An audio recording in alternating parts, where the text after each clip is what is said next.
How do you go from being the NFL's most electrifying quarterback to federal inmate number 33765-183? Michael Vick rewrote the rules of the position. 3,859 rushing yards, 3 Pro Bowls, and plays no one had seen before. Then came the scandal that destroyed it all. He nearly vanished from football forever, until one game changed everything. His comeback was as dramatic as his downfall, and his legacy might surprise you. At 4.33 seconds in the 40-yard dash, few quarterbacks get close to his speed, even today. His left arm could launch footballs 60 yards downfield, while he sprinted at full speed. Nobody had ever seen anything like it. The 2001 NFL Draft changed everything. Atlanta traded up and took a gamble that would reshape the league. They weren't just selecting another quarterback. They were making Michael Vick the first African-American quarterback ever chosen number 1 overall. The move sent shockwaves through a league that had always questioned whether black quarterbacks could lead franchises. Critics warned his style would be too risky in a league built around pocket passing. They thought Vick's approach was too different, too dangerous. His college tape from Virginia Tech showed a left-handed rocket launcher who scrambled past defenders like they were stuck in mud. 60-yard bombs, blur speed scrambles. Nobody had seen this before. The doubters got silenced fast. In 2002, he threw for 2,936 yards and 16 touchdowns and rushed for 777 yards and 8 scores. The numbers were staggering for any quarterback, let alone a second-year player still learning the position. The Atlanta Falcons transformed overnight from NFL basement dwellers to playoff contenders. Fans packed the Georgia Dome just to watch Vick scramble. His rookie season proved the doubters wrong when he became the then youngest quarterback ever to win a playoff game. The Packers had never lost a home playoff game at frozen Lambeau Field until Vick dismantled Green Bay 27-7. December 1st, 2002 produced his signature moment against Minnesota. Vick carried the ball 46 yards in 6.5 seconds for an overtime touchdown that left Pro Bowl defenders grabbing air. He finished that game with 173 rushing yards, setting the NFL's single-game quarterback rushing record. The play showcased everything that made him special: pure speed, vision, and the ability to make elite defenders look ordinary. 3 Pro Bowl selections followed as highlight reels became routine. Vick redefined what quarterbacks could accomplish with their legs. Defensive coordinators spent sleepless nights trying to devise schemes that could contain his dual-threat ability. How do you stop a guy who can beat you with his arm or his legs? Most teams never figured it out. By 2006, Michael Vick owned the most dangerous skill set in football. His 56.2% completion percentage showed improvement as a passer. His speed remained elite after 5 NFL seasons. His cannon arm could still deliver strikes to any part of the field. That season, he became the first quarterback in NFL history to rush for over 1,000 yards, finishing with 1,039 yards and 2 touchdowns on the ground while throwing for 2,474 yards and 20 scores through the air.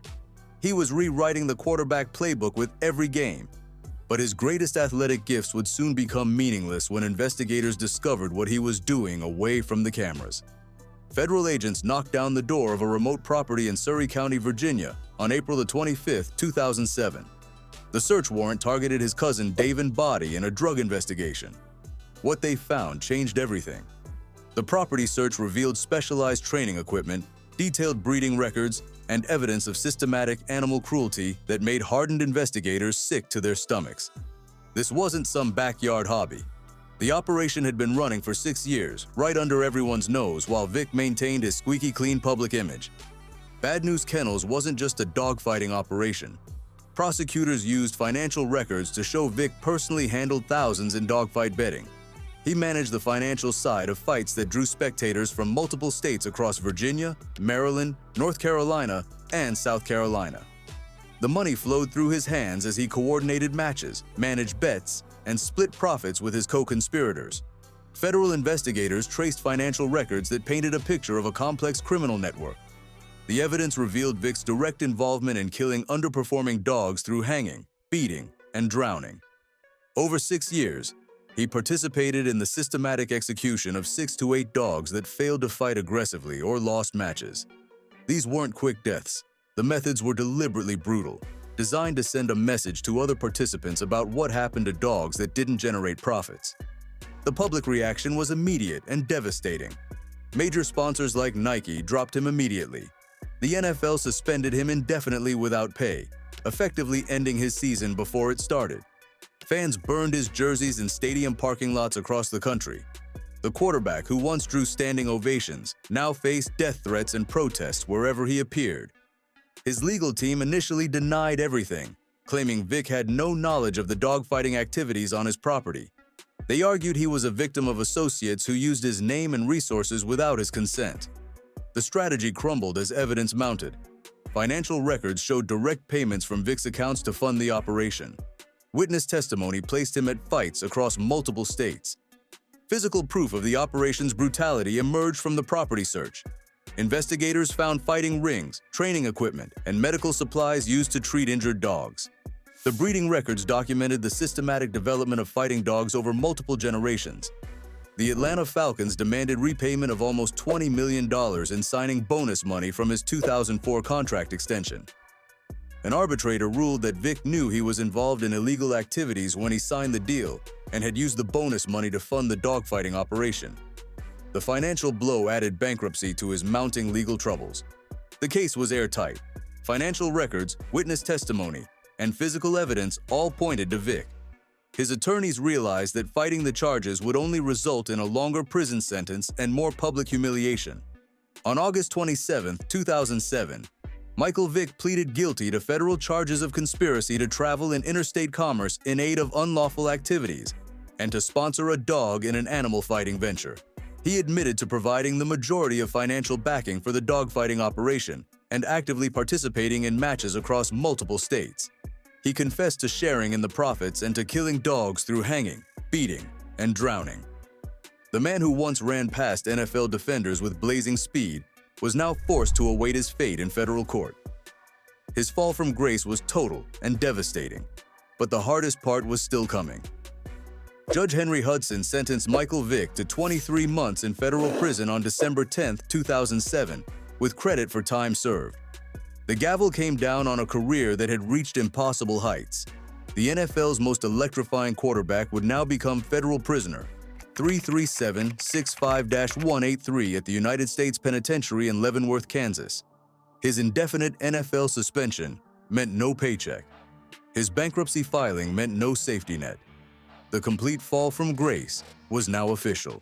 Inside Leavenworth, the quarterback who once commanded NFL huddles now performed prison labor under federal pay scales alongside hardened criminals.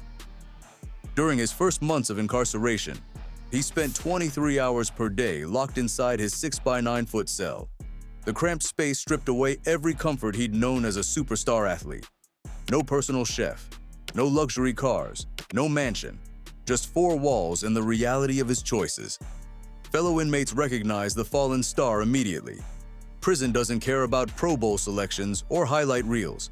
Survival required different skills entirely. Vick had to learn the unwritten rules of federal prison life. Who to avoid, when to speak, when to disappear. Survival meant learning fast. His athletic ability meant nothing when faced with the daily challenges of life behind bars. Vick's financial empire collapsed while he served time. Poor investments had already damaged his wealth before prison. Legal fees consumed hundreds of thousands of dollars. His lavish lifestyle expenses continued even after his incarceration. The debt kept growing to a staggering $19 million.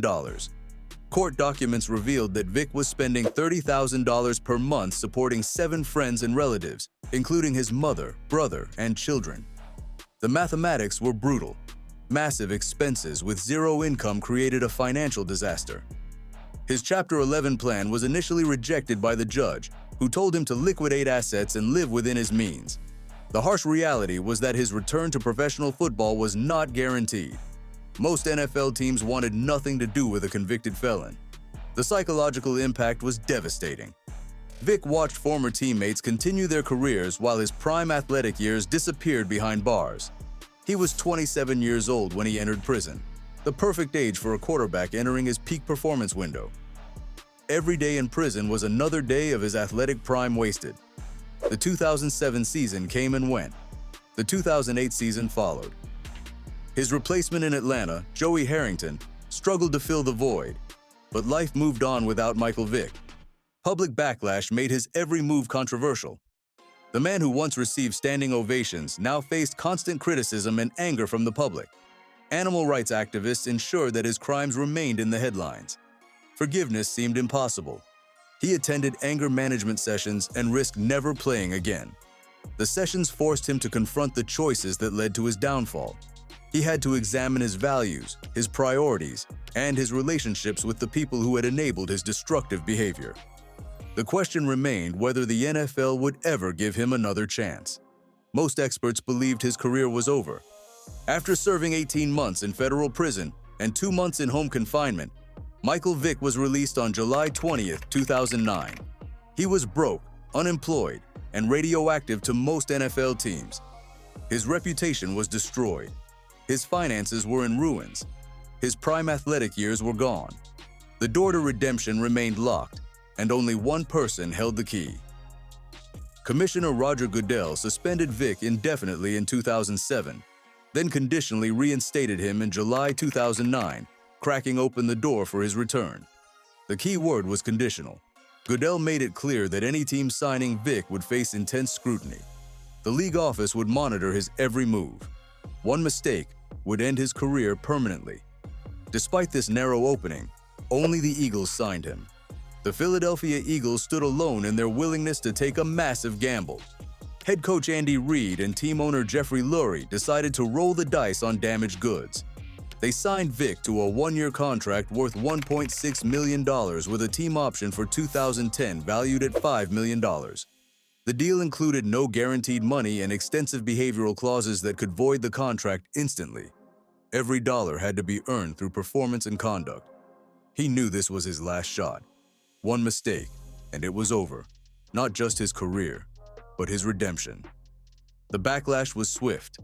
Protesters canceled tickets, and corporate pressure put the Eagles in the crosshairs. The organization faced a public relations nightmare that threatened to destroy their reputation and financial stability. Reid defended the decision publicly, affirming his belief in Vick's growth and the team's due diligence in evaluating his character. The Eagles had built a respected franchise over decades of smart personnel decisions. Now they were risking everything on a convicted felon who hadn't played meaningful football in over 2 years. The pressure was enormous from every direction. Vick's first season back was a humbling experience that stripped away any remaining ego. He served as a backup quarterback behind Donovan McNabb, working scout team and relearning NFL play calls while rebuilding his arm strength. His role was limited to specific packages designed to utilize his unique running ability. The Eagles used him sparingly, testing whether he could still perform at an elite level. The rust was obvious during his limited playing time, but flashes of his old explosiveness reminded everyone why Atlanta had made him the first overall pick 8 years earlier. He could still run a blazing 40-yard dash despite being 29 years old and having spent 2 years in federal prison. His arm strength remained elite when he connected on deep throws. Behind the scenes, Vick worked tirelessly to rebuild his shattered public image. He partnered with animal rights groups to speak about the horrors of dogfighting. He visited schools to warn kids about making the same mistakes he'd made. Every appearance was carefully orchestrated to show genuine remorse and a commitment to change. The process was slow and painful, but necessary for any chance at redemption. His teammates slowly accepted him as they witnessed his work ethic and genuine remorse firsthand.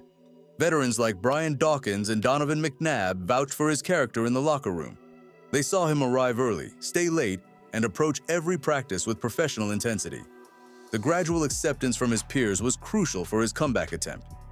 Week 1 of the 2010 season changed everything when starter Kevin Kolb suffered a concussion against Green Bay. The injury thrust Vick back into the spotlight as Philadelphia's starting quarterback for the first time since his prison release. The moment everyone had been waiting for was finally here. The Eagles decided to roll the dice on their controversial backup, giving Michael Vick his first real opportunity to prove that prison had changed him into a better man and player. The 2010 season became Michael Vick's masterpiece. In just 12 starts, the 30-year-old ex-convict produced 3,018 passing yards, 21 touchdown passes, 676 rushing yards, and 9 rushing touchdowns. His 100.2 passer rating ranked 7th in the NFL while completing 62.6% of his passes with just 6 interceptions. This wasn't a player hanging on. This was a quarterback taking over. Monday Night Football against Washington delivered pure magic in a 59-28 demolition that showcased everything he could do as a dual-threat quarterback. Vick threw for 333 yards and rushed for 80 yards while accounting for 6 total touchdowns. The performance was surgical. Every throw found its target. Every scramble broke containment. The Redskins' defense had no answers for his combination of arm strength and speed.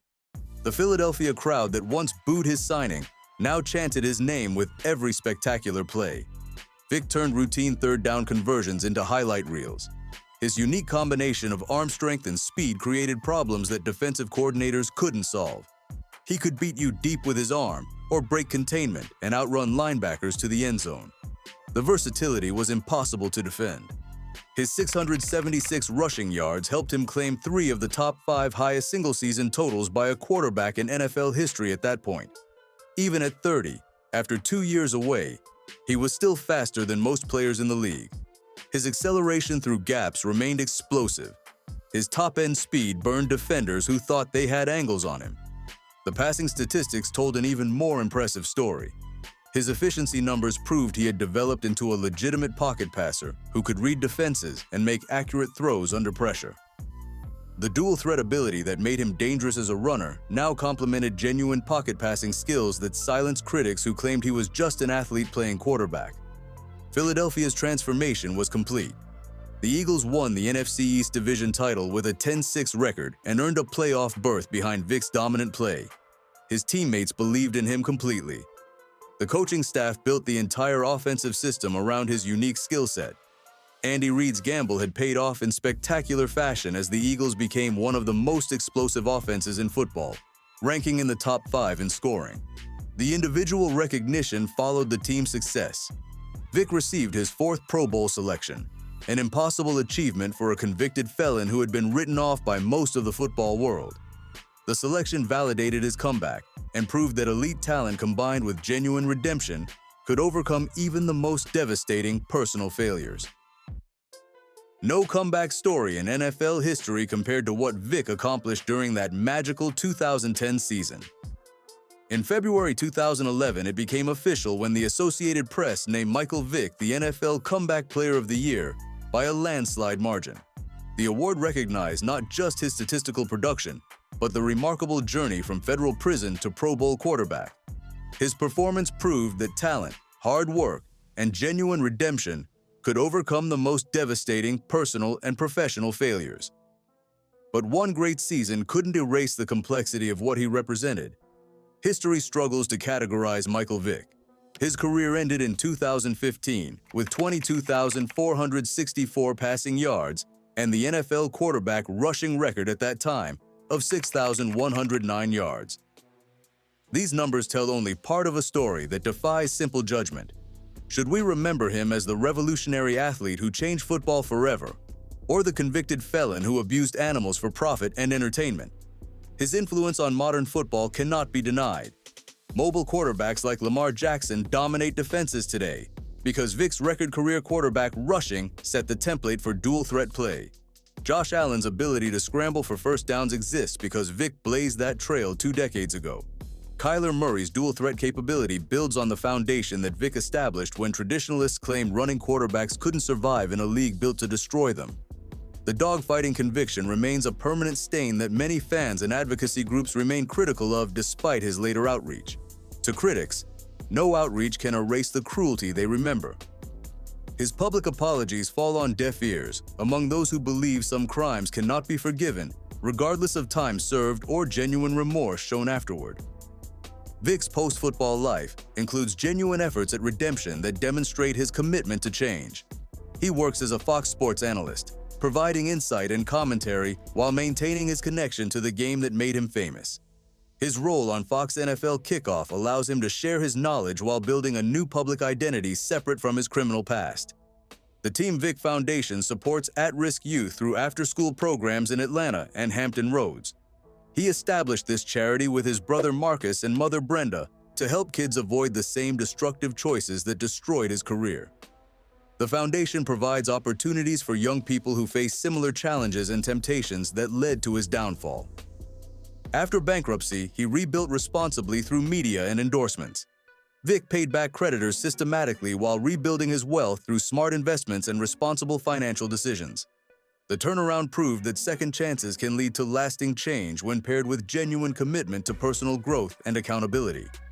Former teammates and coaches consistently praise his work ethic, leadership, and genuine remorse, while acknowledging that his actions caused irreparable harm to innocent animals and his own reputation. These endorsements highlight the complexity of judging someone whose professional excellence coexisted with personal moral failure